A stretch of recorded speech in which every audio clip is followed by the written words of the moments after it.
My experience as an actor allowed me to understand what we could change on the set. Everybody's ideas are welcome. And just like shifting the needle slightly and like putting that in people's minds, like changed everything. And I was like, this is how I always want it to be done. Yeah. But once you're in charge, like you better do things the way you think. If you have spent your life complaining about something and then someone gives you the keys and says like you're in charge, you better do it exactly the way that you think it should be done.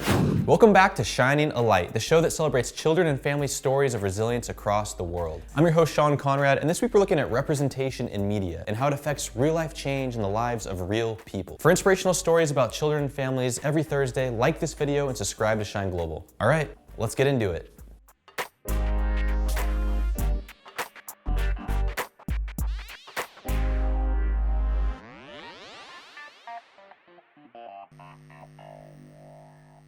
If you're a person who exists in 2020, you've probably heard people talk about how we need more representation in Hollywood. But what that actually looks like and means isn't always super clear cut. Like now we have a Ghostbusters movie with all women because Hollywood listened to our woes, but does that actually move the needle forwards? To be honest, I have no idea. You know what, BRB, I'm gonna Google that.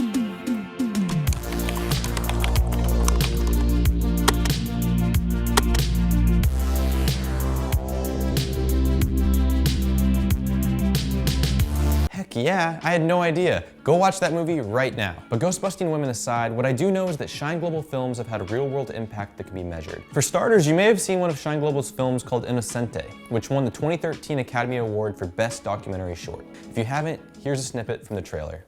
Dear people of the world. Just because I'm homeless doesn't mean I don't have a life, because I do have a life.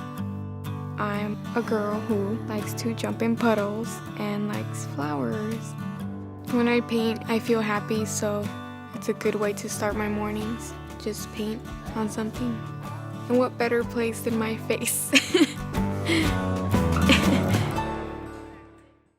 So after this film won an Academy Award, it started to gain a lot of traction. Within the year, Innocente was flown to Washington, D.C. to speak about child homelessness in America, and now the film is used in classrooms across the country. If you go to the Innocente trailer and read through some of these comments, you'll see just how important it is to see yourself represented on screen.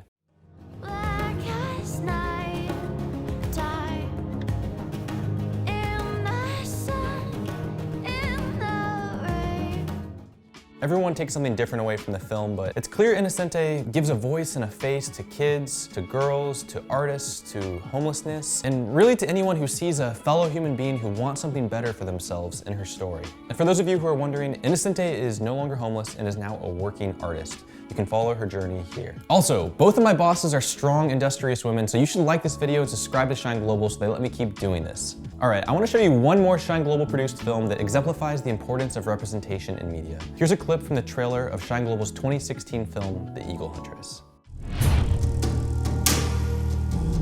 For over 1,000 years, the nomads of the Altai Mountains have hunted with golden eagles.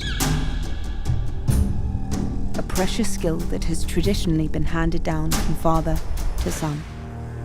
But now a young girl is setting out to become a master eagle hunter.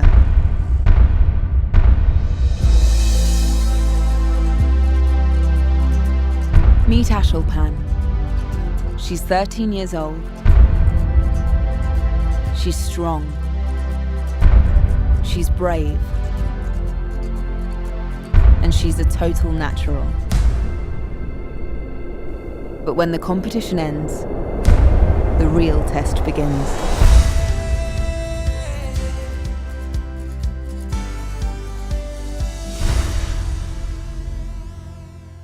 The amazing person you just watched is named Ashulpan. She's of the Kazakh minority, and she's the first ever female to compete at the Golden Eagle Festival in Mongolia. Something that's super cool is that since this film has been made, 3 more girls have entered the Golden Eagle Festival competition. And you know, I haven't talked to these eagle huntresses myself, but I really hope the film played some small role in inspiring them to compete. Because every Shine Global film is made with the mentality that if she can see it, she can be it. Eagle huntresses included. And while this film may not be inspiring everyone to go out and become eagle huntresses themselves, Ashulpan's story proves that you can do whatever you set your mind to, no matter your gender or where you're from. Everyone, thank you so much for watching. I've been your host, Sean Conrad. What I want to know is, do you have questions about any of these films, how they got made, or how they're still affecting change today? If so, drop a comment below and I would love to include it in next week's video. And as always, like this video, subscribe to Shine Global, and I will see you all next week. Peace.